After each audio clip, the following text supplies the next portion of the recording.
Welcome to the Eli Speaker Series. I'm your host, Chris Hladczuk, and as the Director of Speakers for the Yale Entrepreneurial Society, it's my job to feature extraordinary Yale entrepreneurs and help to share their insights.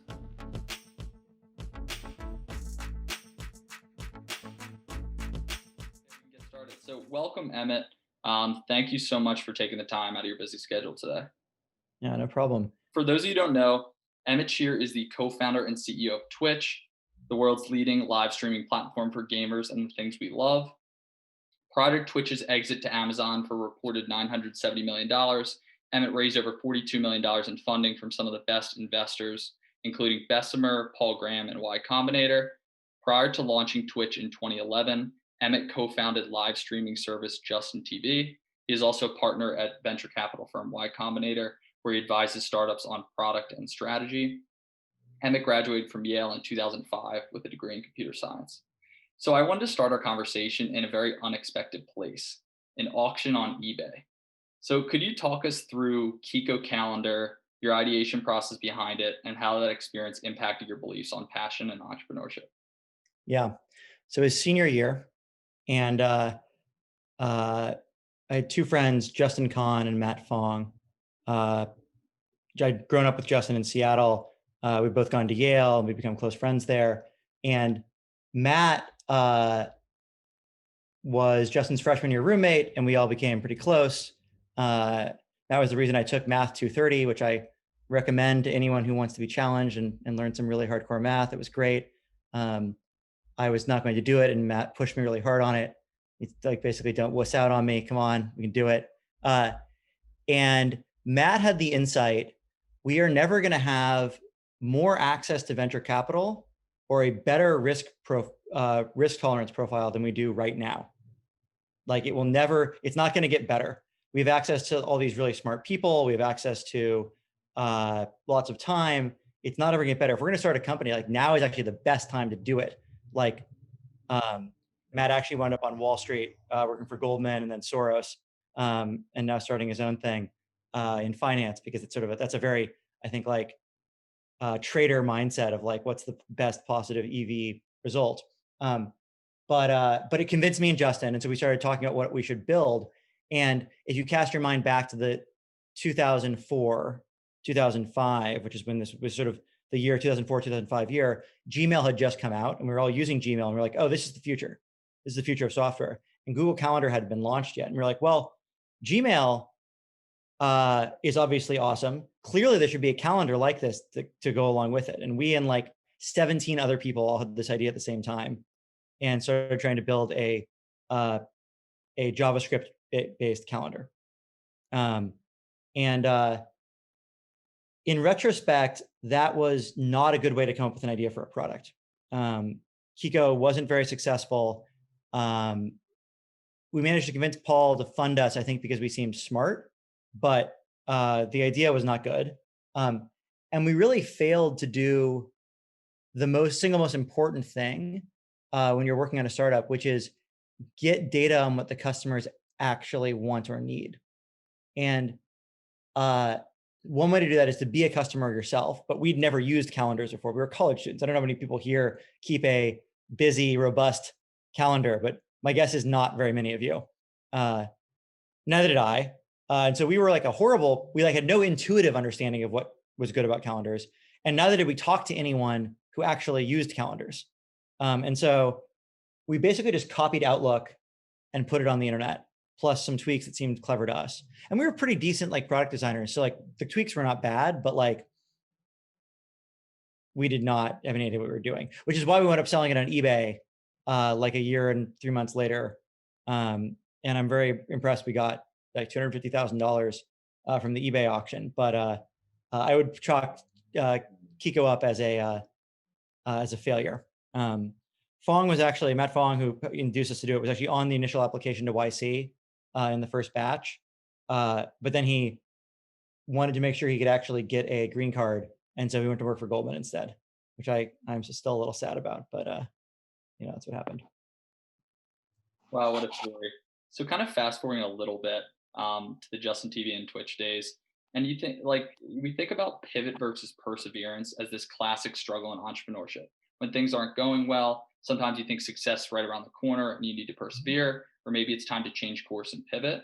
First, can you describe the business model of Justin TV so everyone's on the same page? There's actually three choices for what you can do at any point with a startup. Um, you can continue muddling through and persevering and trying to make it work.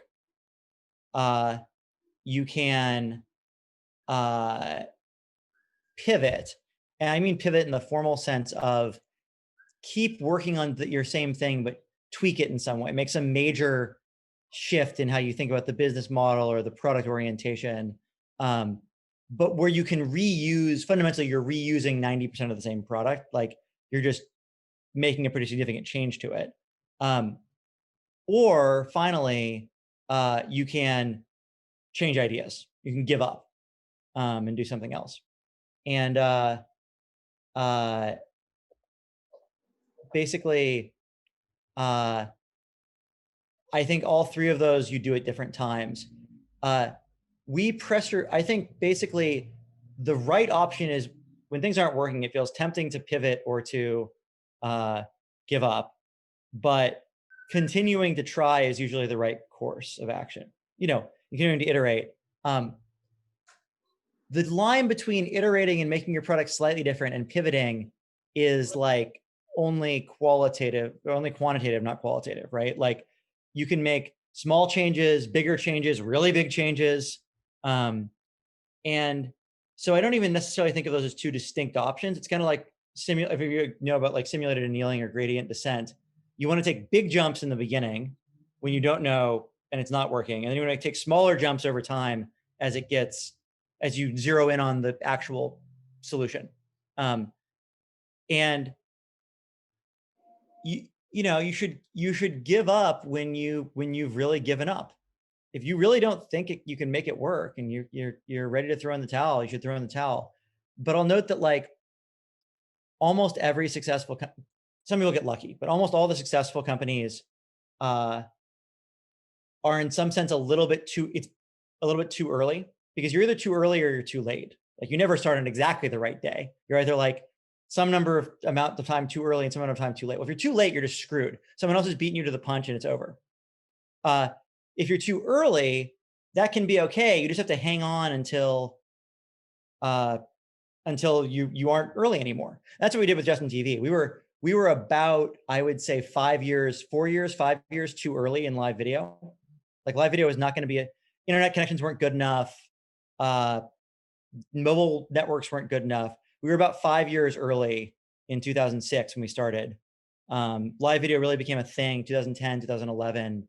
It was finally possible, which coincides with Twitch. And actually, in retrospect, I think I get a lot of credit for the Twitch pivot. And I think the focus on gaming was smart, but it's not obvious to me that if we just kept doing Justin TV, that wouldn't have also been successful. I think in many ways, what really paid off for us is we just stuck around and didn't give up on live video and kept going, even without burning too much capital. And I think that's I think that's a lot of our success. So I guess giving up is always easier, and therefore you're tempted to give up. Giving up will feel like a good idea before it actually is. You should probably persevere a ways beyond when it feels like you should give up. And at some point, you should give up. It's fine. We gave up on our first startup, and we were totally right to do it. It was not a good startup for us. We made the right decision, I think, to give up on Kiko. So, it's a judgment call. One thing kind of jumping off what you're saying about trying to hang around long enough to be successful, and Paul Graham and the guys at Y Combinator, as you mentioned, just preach about being able to hang around as long as you can. And one thing related to that is this essence of this notion of being frugal. So how do you think about that as like a startup and being as frugal as you can versus today when you're a mature business? So the advantages startups have is that they can move fast and they don't have a lot of customers. And so they can take risks that big companies can't take because the blast radius of a mistake is low. As you get bigger, whether you're still a startup or not, the blast radius of a mistake goes up, right? If I make a mistake with Twitch today, it now impacts hundreds of millions of people. And tens of thousands of people's livelihoods, hundreds of thousands of people's livelihoods. That's a real problem. And so necessarily we probably put 2 orders of magnitude more work into preventing changes we make from being bad than we used to. That makes things slower, that makes things more expensive. But when we release things, we also get this amazing multiplier of like, it's, times 100 million people, which is pretty cool. And so I guess like the goal is not so much to be frugal with a startup, but to be fast. But fast is almost necessarily frugal most of the time, because it means don't hire lots of people. Hiring lots of people is slow. Slow because it takes time to hire people, slow because you need more people in to keep them coordinated to make decisions, and having more people involved in decisions is slower. But like sometimes startups should be deeply not frugal. Like we threw money around like water when it came to buying bandwidth in the beginning, because we just didn't have any choice. We wanted the product to work. And so sometimes it's just what you have to do. So I think that it's not that frugality is a virtue in itself, but rather that it's part of being fast. And fastness is a virtue. Speed is like one of the most important things for a startup.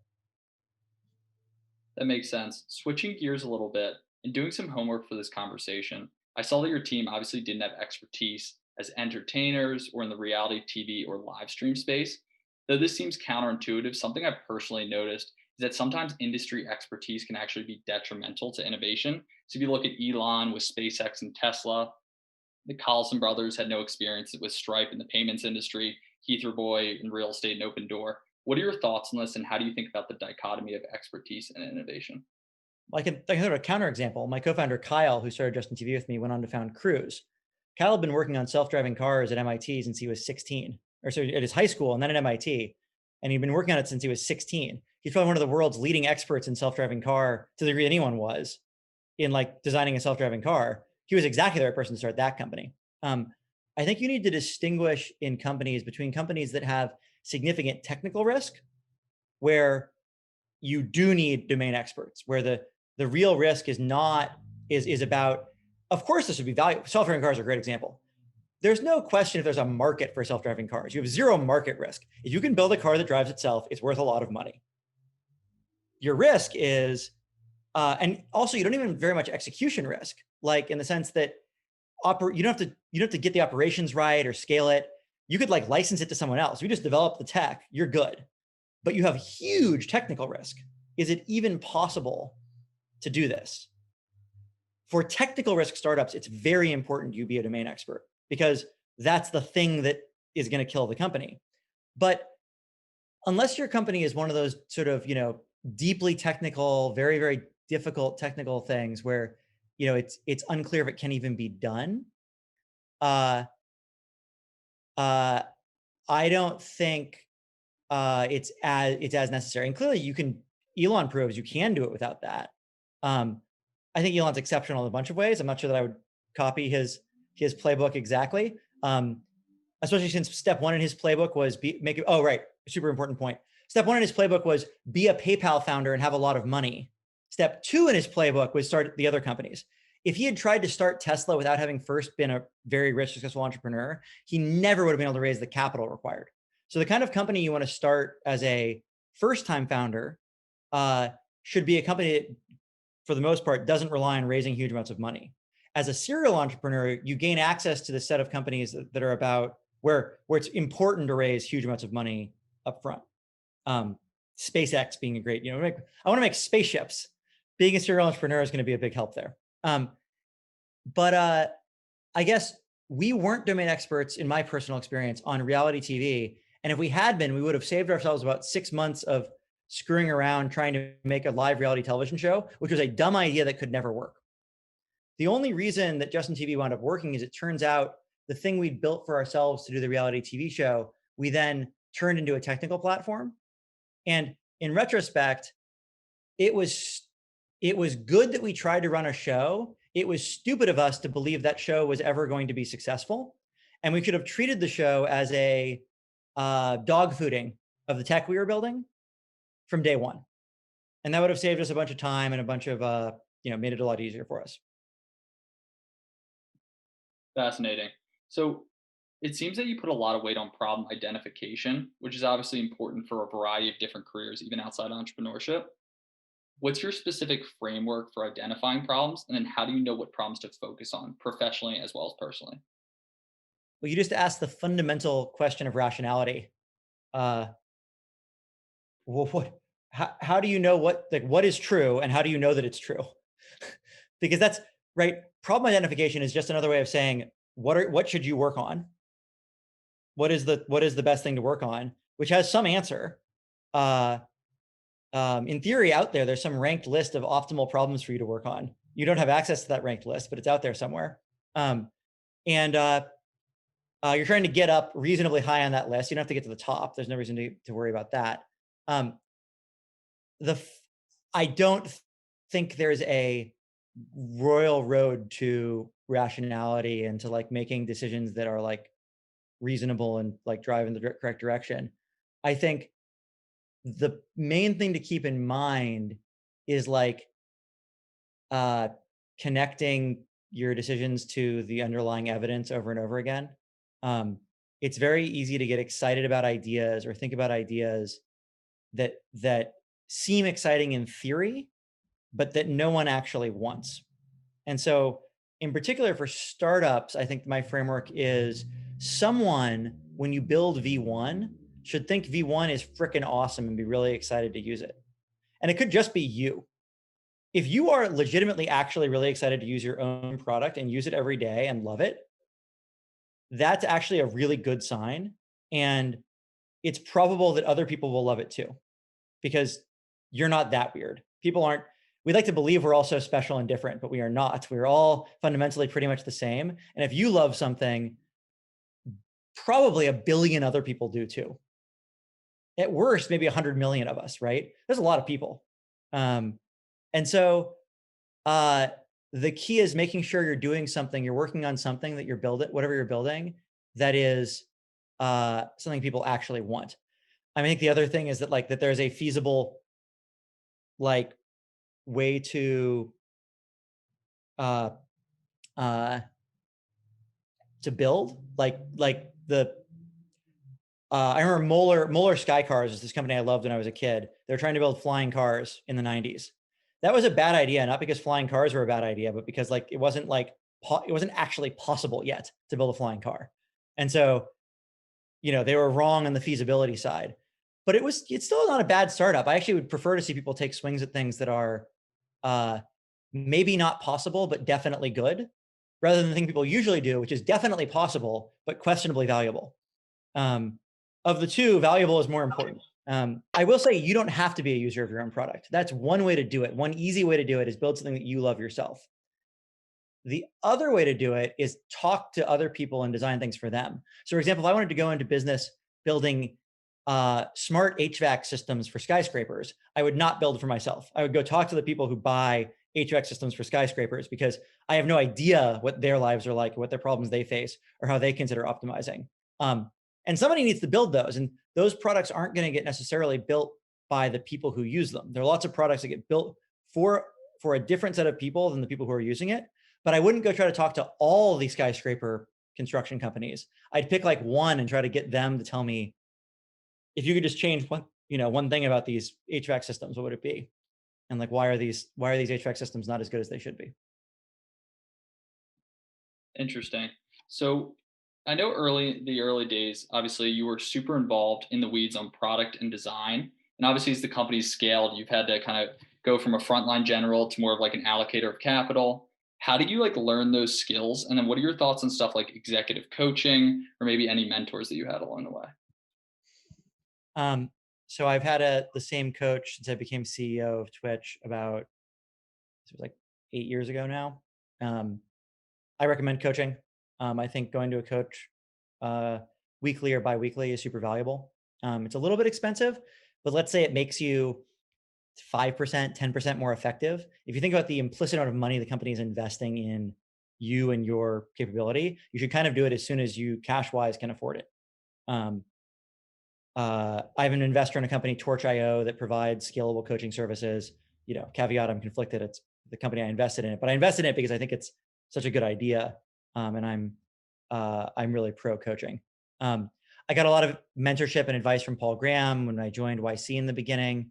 I've gotten a lot of mentorship from my friends. I think actually one of the finding good mentors is hard. It's mostly random. You kind of run into people and connect with them. And then be open to asking people. The way you get a mentor is you don't ask someone to be your mentor. You find someone who you deeply respect and you ask them for help and advice. And if you do that repeatedly, they become your mentor. If you can get them to give you the time. What mentors really want is they want to talk to you. They want to give you advice, and they want to see that when they talk to you again, that it had some impact on you. And so that's the best way to get help from someone. It's ask them for advice and then come back a month later and be like, hey, I did it. And these things happened. And now what? Now my problem is this. And now what do I do? And people love giving advice in that situation. But I think the secret hack that YC has, and that you should find a way, even if you don't do YC, to unlock for yourself, is I have a circle of friends who are also entrepreneurs, and we kind of coach each other, and we have each other to turn to, and having peers who are in the same position you are. So if you're a CEO, peer CEOs. If you're a CTO, peer CTOs. If you're a salesperson, peers who are salespeople who don't work at the same company, who aren't coworkers, but who face the same challenges and the same kinds of issues. So valuable. And I strongly recommend it. Definitely. So jumping a little more specifically, is there any examples of recent situations that you handled as a CEO, and how Emmett of 6 or 8 years ago might have handled it? This question's from Sean Purry of Bebo. I reached out to him and he recommended asking it. Yeah. So I think the biggest one is when someone presents, you're in a room and someone's coming to you to present a green light document about that, and you read it and it's just not good enough. It's missing some of the points. The ideas aren't strong enough. It's not going to work. They haven't done for whatever reason. You read the document, it's oh crap, this proposal, or you see the slide deck or whatever, and this proposal sucks. What do you do? And today, what I generally do or try to do is I would start asking them questions about how did they come up with this? Tell me the story. What was the pathway? What alternatives did you consider? How did you come to this conclusion? Did you look at this data? Did you look at that data? I read this and it didn't really land for me. Why this is really the thing we have to do right now? Tell me more. Why is this the thing we should be doing right now? Why is this the top priority for us? And sometimes you'll find out that in fact they just wrote a bad document, and in fact they do have a good idea. But I would say most of the time that you don't. You're still not convinced. And so rather than saying that they're wrong or bad, the key is to be able to point out, here are the one or two fundamental things where I'm still concerned we haven't resolved this risk. This risk is too high, or I don't understand how this turns into a big result. And when I look at the back of the envelope math, it doesn't quite add up for me. So I'm not ready to say yes to this yet. And I don't think this is quite the direction we should go in. But let's have a follow-up in a week. And then offline, I would take aside whoever's running it, and I would sit down with them, and I'd go into more detail with them, not in the room. Here are the specific things I'm concerned about. When I said this thing in general, here are the specific things I'm concerned with. Here's the specific issues. And then if they still, at the end of the day, want to do it, and I don't think it'll be a disaster for the company, I will say, okay, let's do it. I'm not sure I'm sold, but you guys seem convinced. I feel like my concerns have been heard, and you still want to do it. Great, let's do it. And I would say that it often turns into a failure anyways. But the way I learned to be a good product manager is I launched 17 products that failed. The way I learned to be a good engineer is I built 15 systems that were designed wrong and had to be rebuilt. And the only way people learn is if they make mistakes, and you have to allow them to make sometimes pretty big mistakes, or they won't learn. And it's kind of like picking your kids' socks up for them versus like making them do it. And you might want to have socks on the floor for a long time because they're not going to do it, or it's going to go badly. But like if you pick them up, they're never going to figure it out. And so you're better off just investing in that. And if someone's really just not good enough, if they're just not competent enough for the job, at some point you have to replace them. But assuming that you're not going to fire them, you're way better off letting them make the mistakes than not. I think that was a big learning for me. That your goal is not in the meeting to necessarily, it's okay to get to the wrong answer. And that was a really hard learning for me because especially early on in a startup when I was leading more from the front and when the company is smaller, you have less leeway for that. And I think that as the company gets bigger, you need to do more of it. And so that's probably been my biggest change. Kind of continuing down that path of managing employees. As a CEO, obviously one of your primary jobs is to be able to recruit excellent talent as you grow. So what was your pitch to candidates in the early days of Twitch, and how do you get so many great people to join? Um, to be honest, my co-founders did most of the great hiring. My solution was work with great co-founders and have them do the hiring. Because see, Kyle brought on Shipman, who was one of our key employees. Michael brought on Kevin, one of our key employees. Justin got Bill. I did close Amin. Amin was a very strong engineer who I connected with well and closed. So I got a couple of them, but I wouldn't say it's my forte. Actually, I think it's one of my areas of development as a leader is that I'm not super great at hiring, at finding the best talent. I think I'm good at convincing people in interviews they want to work for me, but I'm not great at sourcing and getting the top of the funnel going. I need a lot of help with that. My solution now, actually, once we got enough money, I know what my solution was. My solution was to hire recruiters who do that part of it for me. And then I try to sell them after the fact. But I'd say it's still a weak point for Twitch. I outsource that a lot. We'd be a stronger company if I was better at that. But everybody has stuff they're great at and stuff they're not great at. And you're never going to be, I think people try to spend a lot of time trying to level up the stuff where they're like a C-level player. And like, I could drag my recruiting up to a B or a B plus or an A minus or whatever, but I'm never going to be an A plus at recruiting. I don't think it's just not, I don't love it. And so I spend more time figuring out how I can lean into my strengths and then find other people to shore up the things that I'm not A plus at. That makes sense.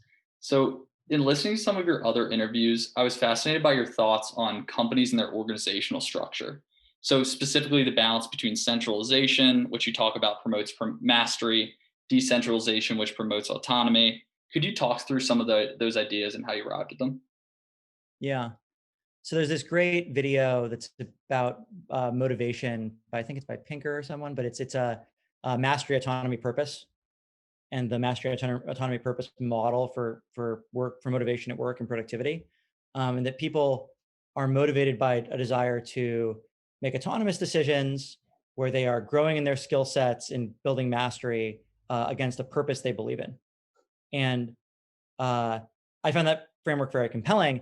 And I started noticing at work that we would flip flop between wanting to have, struggling with either everyone's really tightly aligned and we make good, consistent decisions, but everyone feels really hampered and like they don't have any autonomy. They can't make their own decisions.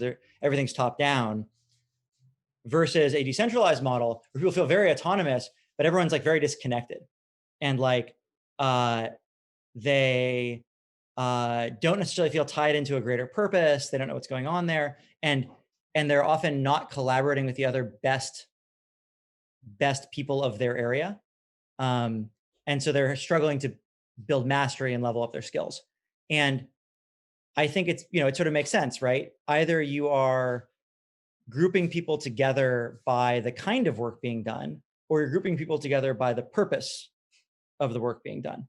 And if you group people by purpose, right, by business unit, by goal, people will feel very autonomous. They're able to pursue their goals independently.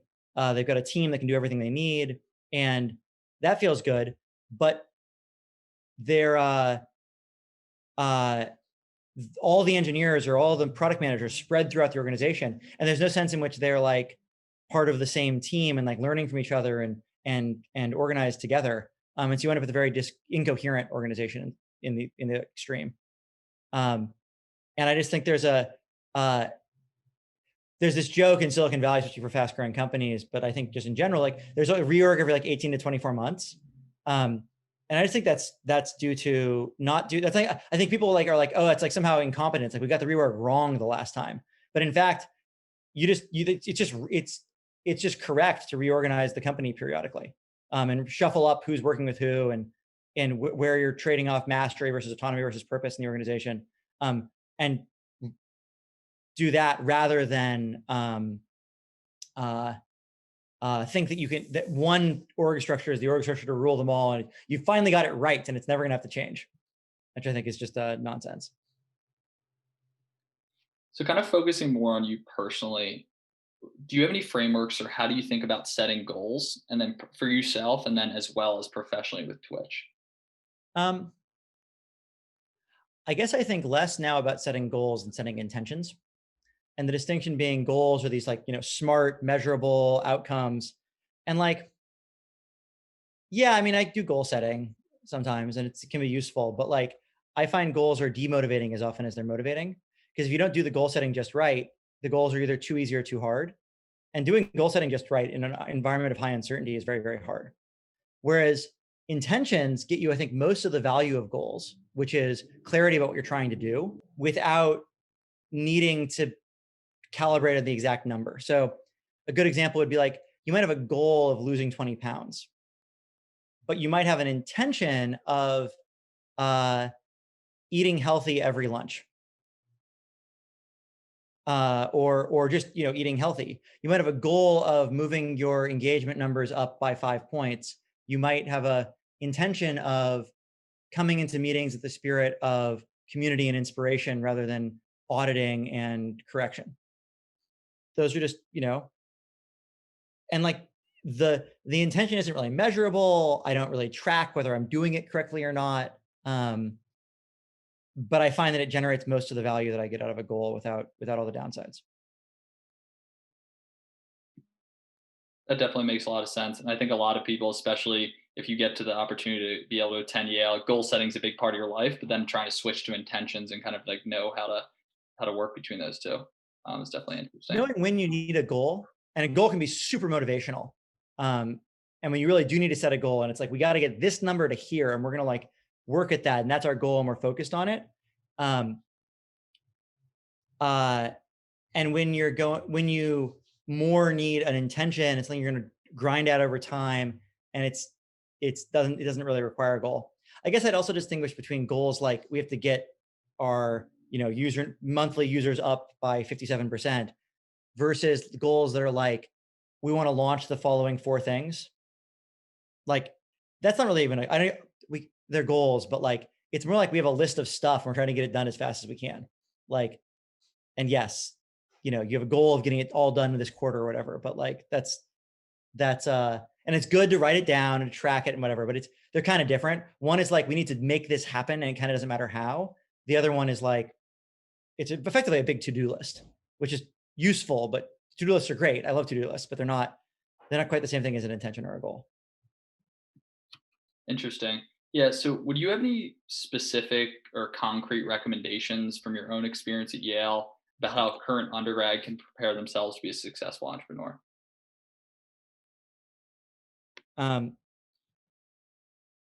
So I guess your co-founders are right around you, and they're not people you meet at a networking session. They're your classmates, your dorm mates, your friends, your people who are in the club with you. Who's your smartest, hardest working friend? Convince them to start the company with you, because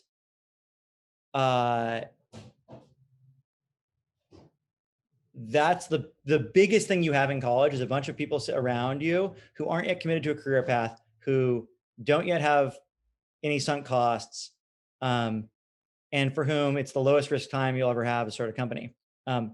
You'll probably fail. Most companies fail. My first company failed. Almost all the first companies fail. But if you want to do it, now's the time to try. And like, I just want to warn you, like, it's kind of all consuming and it ruins your life. Like for a couple of years, like I didn't take weekends for the first 2-3 years. I was working like 10 hours a day, 7 days a week. Maybe you can get away with not doing that. I certainly couldn't. I was not competent when I came out of school. And the only thing I could do to be able to compete with, the Google engineers and the Microsoft engineers, whatever, at the time, was I could work harder than they could. And I was more motivated and I was willing to work harder. And I needed that. And the first couple of years, I didn't even produce anything valuable other than I got a lot better at everything. Yeah, like that's I don't want to oversell. It's fun to start a company. It can be exciting, but mostly it's actually kind of boring, hard, and a little bit like, your friends will all be off having these jobs where they get paid a bunch of money by like, hedge funds or law firms or tech companies, or they're like, they'll be in law school at some prestigious institution or whatever. They'll be doing something really that looks a lot cooler than your startup that has no customers and hasn't raised really very much money and has like 2 employees, maybe. And so like, and if I can talk you out of this, is something I heard actually, this is the Honesty founder said this, and I stuck with me ever since. Because I saw him at a talk much like this when I was in school. If I can talk you out of starting a company by telling you this, you definitely shouldn't start one, because it really is a lot of work. And I think it has huge payoffs. Like I think it's great. Like the learning velocity from starting a company was super high, but it is intimidating. It is like it's the hardest thing I ever did in my life, probably. A couple of things that are sort of equivalently difficult, but like certainly the hardest, longest thing, the first few years of starting a company. So, prepare yourself. I love it. I definitely appreciate the honest advice. So a few more rapid fire questions. When you think of the word success, who specifically comes to mind and why? Success. Interesting. I mean, this just sound a little corny, but like my dad, he I think in many ways represents success to me. He has like a stable, long-term family life, kids that he's still connected with and loves, multiple careers that were successful in different ways. He was a trial lawyer. He started a electronic evidence discovery company in the early 90s. And he's still, dancing and kicking around in his 70s, having fun. And, I guess that's always been my model of success. Great. So the last one, do you have any routines for the first or last 60 minutes of your day, and have these changed over time at all? I mean, I have the routines that I'd like to have, and then I have the routines I actually have. Like, yeah, I have a routine for the first 60 minutes of my day. Like, wake up, check my phone, pee, make coffee, right? Like, I don't know that it's something that's like, my guess is that a lot of people have a pretty similar routine. I'm not great at, nor have I ever really put a lot of effort into like the whole habit building cult thing, which I think is super powerful for some people. They love it. It's like really great. It's never really stuck or worked for me. It's not my way of doing it. Emmett, thank you again so much for doing this. This was awesome to be able to pick your brain for a little bit and hear all your wisdom from building Twitch. Yeah. Good luck. I hope some of you start companies, and I can't wait to see what you guys build. Awesome. Thanks so much. See you, everyone. Bye. Thanks so much for listening. If you want to learn more about the Yale Entrepreneurial Society, you can find us on Instagram, Facebook, LinkedIn, or Twitter. We also have a website, yale@yes.org. For me personally, I'm super active on Twitter. I try to curate all the best startup teachings that I can find. You can find all of that at Chris Hlad, ChrisHlad.